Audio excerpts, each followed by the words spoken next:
If there was a question about whether we're headed for a second housing shock, that was settled last week with news that home prices have fallen a sixth consecutive month. Values are down nearly to the levels of the Great Recession. One thing weighing on the economy is the huge number of foreclosed houses. Many are stuck on the market for a reason that you wouldn't expect. Banks can't find the ownership documents. It's bizarre, but it turns out that Wall Street cut corners when it created those mortgage-backed investments that triggered the financial collapse. Now that banks want to evict people, they're unwinding these exotic investments to find that often the legal documents behind the mortgages aren't there. Caught in a jam of their own making, some companies appear to be resorting to forgery and phony paperwork to throw people down on their luck out of their homes. In the 1930s, we had bread lines. Venture out before dawn in America today, and you'll find mortgage lines. The story will continue in a moment. These folks on the street aren't homeless. They slept on the sidewalk because they want to keep their homes. Facing foreclosure, they camped out in January to get in line to beg their bank for lower payments on their mortgage. So many in the country are desperate now that they have to meet in convention centers coast to coast. We understand people have been here for a day or two. For 2 days. 2.5. This was Los Angeles, where 37,000 homeowners gathered. And this was Miami in February, where the worry was visible and shared by 12,000 more. The line went down the block and doubled back twice. Dale DeFreitas lost her job. Now she fears her home is next. It's very emotional because I just think about it. I don't want to lose my home. I really don't. It's your American dream. It was, and it still is. Welcome to Not to Save the Dream. Welcome, everybody. These convention center events are put on by the nonprofit Neighborhood Assistance Corporation of America, which helps people figure out what they can afford and then walks them across the hall to bank representatives to ask for lower payments. More than half will get their mortgages adjusted, but the rest discover that they just can't keep their home. And for many, that's when the real surprise comes in. Turns out these banks, which demand borrowers have all of their paperwork just right, these same banks have fouled up their own paperwork to a historic degree. In my mind, this is an absolute intentional fraud. Lynn Simoniak is fighting foreclosure, and while trying to save her house, she discovered something we did not know. Back when Wall Street was using algorithms and computers to engineer those disastrous mortgage-backed securities, it appears they didn't want old-fashioned paperwork slowing down the profits. This was back when it was a white-hot, fevered pitch to move as many of these as possible. When you could make a whole lot of money through securitization, and every other aspect of it could be done electronically, keystrokes. This was the only piece where somebody was supposed to actually go get documents, transfer the documents from one entity to the other. And it looks very much like they just eliminated that step altogether. Simoniak's mortgage had been bundled with thousands of others into one of those Wall Street securities traded from investor to investor. When the bank took Simoniak to court, it first said that it had lost her documents, including the critical assignment of mortgage, which transfers ownership. But then there was a courthouse surprise. They found all of your paperwork more than a year after they initially said that they had lost it. Yes. Did that seem suspicious to you? Yes, absolutely. And what do you imagine? It fell behind the file cabinet? Where was all of this? We had it, we own it, we lost it, and then more recently, everyone is coming in saying, hey, we found it. Isn't that wonderful? But what the bank may not have known is Lynn Simoniak is a lawyer and fraud investigator with a specialty in forged documents. She has trained FBI agents. Did you ask for copies of those documents? Yes. And what did you find? When I looked at the assignment of mortgage, and this is the assignment, a copy from my case, I looked at even the date they put in, which was 10/17/2008, was several months after they sued me for foreclosure. So what they were saying to the court was, We sued her in July of 2008, and we acquired this mortgage in October of 2008. It made absolutely no sense. Curious, she used her legal training to go online and researched 10,000 mortgages. Then I began to find the strange signatures. One of the strangest signatures belonged to the bank vice president who'd signed Simoniak's newly discovered mortgage documents.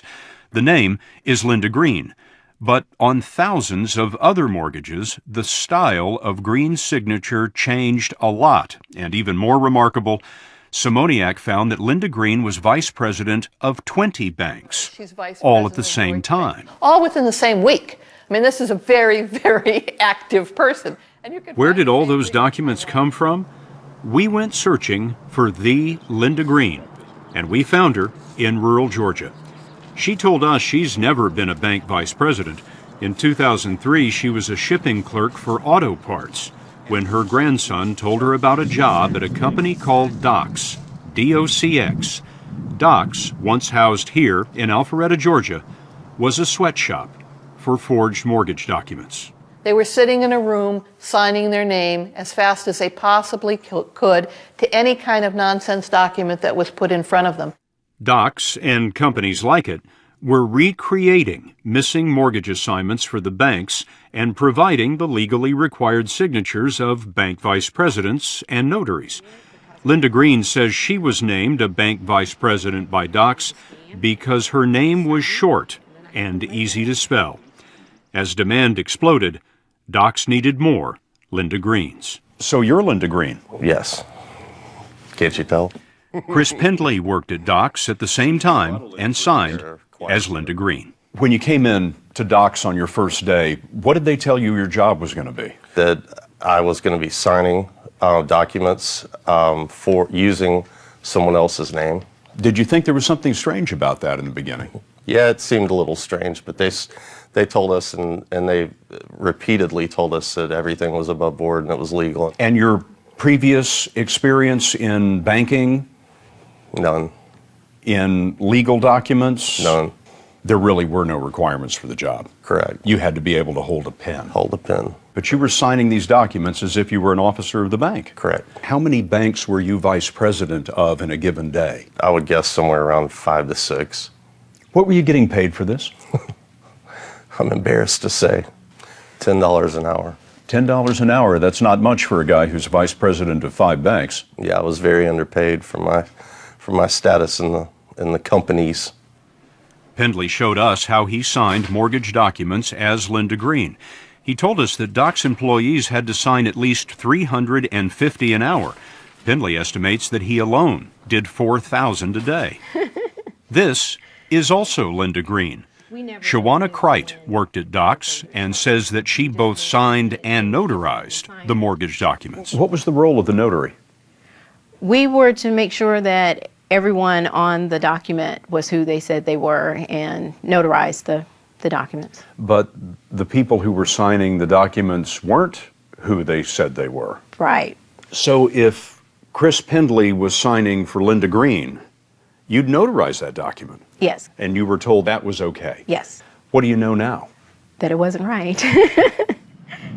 The real Linda Green didn't want to be interviewed, but she said that some of the bank vice presidents at Docs were high school kids. Their signatures were entered into evidence in untold thousands of foreclosure suits that sent families packing. So it was a common practice in the last few years to flood the courts with these documents. And look at some of the junk the courts were flooded with. Sometimes the document mill didn't even bother to fill in the name of the supposed owners. To them, it seemed like a joke. Instead of the name of the bank here that was acquiring the loan, this one says bogus assignee for intervening assignments. That's who acquired this loan. This was an actual document that was in litigation. Yes.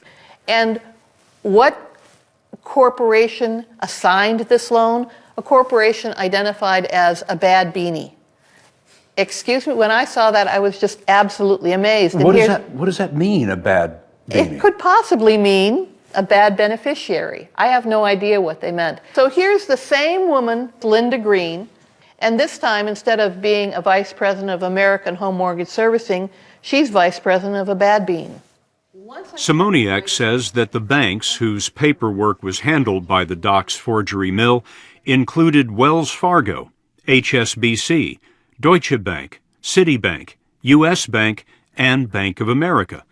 We contacted all of them, and each said that it farmed out its mortgage servicing work to other companies, and it was those mortgage servicing firms that hired Docks. Docks was owned by a company called LPS, a $2 billion firm that calls itself the nation's leading provider of mortgage processing services. LPS told us that when it found out about the phony signatures in 2009, it shut Docks down. The FBI and several states are investigating. There were 1 million foreclosures last year, and there will be another 1 million this year. Those lawsuits are forcing open those bundled mortgage-backed securities that Wall Street cooked up in the mid-2000s, and they're exposing a lack of ownership documents all across the country. It's astonishing to me that this became as pervasive as a problem that it is. It got sloppy. It got very sloppy. Sheila Bair is one of the government's top banking regulators as chairman of the Federal Deposit Insurance Corporation. You just described it as pervasive. Yeah, it is pervasive. It absolutely is pervasive. And it was just a matter of cutting corners, not spending enough money, not having the quality controls. Incompetent banking back then is causing foreclosure ghettos today. Although banks say the courts have been accepting their paperwork, now that's changing as desperate homeowners countersue the banks over the document fiasco. This leaves houses unsold indefinitely, undermining the recovery. I'm very worried about if this starts getting out of hand, the kind of impact it will have. These are lawsuits by homeowners. Yes. Who are being foreclosed upon, saying. Yes, or are in the process or have already been foreclosed on. Saying, yes. prove it. Yes, exactly. Prove that you own this. Exactly. How big an issue is that going to be? There are 30,000 today. I think this litigation could easily get out of control, and we would like to get ahead of it. We're already feeling like we're falling behind it. Chairman Bair thinks rotten mortgage documents are so threatening to the economy that the government should force banks to pay into a massive fund. But you think there needs to be a cleanup fund, I do. just like you would have a good word for it. for yes. a natural disaster. Yes, somewhat like that. Yes, this is one of human making, but yes. You don't want to give an exact dollar amount for this cleanup fund, but what are we talking about? Is it billions? It would be. Yes, I would assume it would be billions. Yes. Billions of dollars. Yes, absolutely. Chairman Bair's proposed cleanup fund would pay homeowners to accept a bank's ownership claim without a lawsuit. She says that this could be cheaper for the banks than trying to recreate the missing documents legitimately and not through the document mills. I think eventually the bank could prove who owned it, but it would take a lot of time and expense. You know, none of the major banks were willing to sit down with us and talk to us about this, not even the American Bankers Association. I'm sorry to hear that. Why do you think that is? They're feeling very defensive now, and so I can only assume that is the reason why they declined. The banks are defensive because all 50 state attorneys general want to punish them. The states are seeking about $20 billion in damages for what they say is the irresponsible, perhaps criminal way that some mortgage companies handled what is, for most folks, the most important investment of their lives.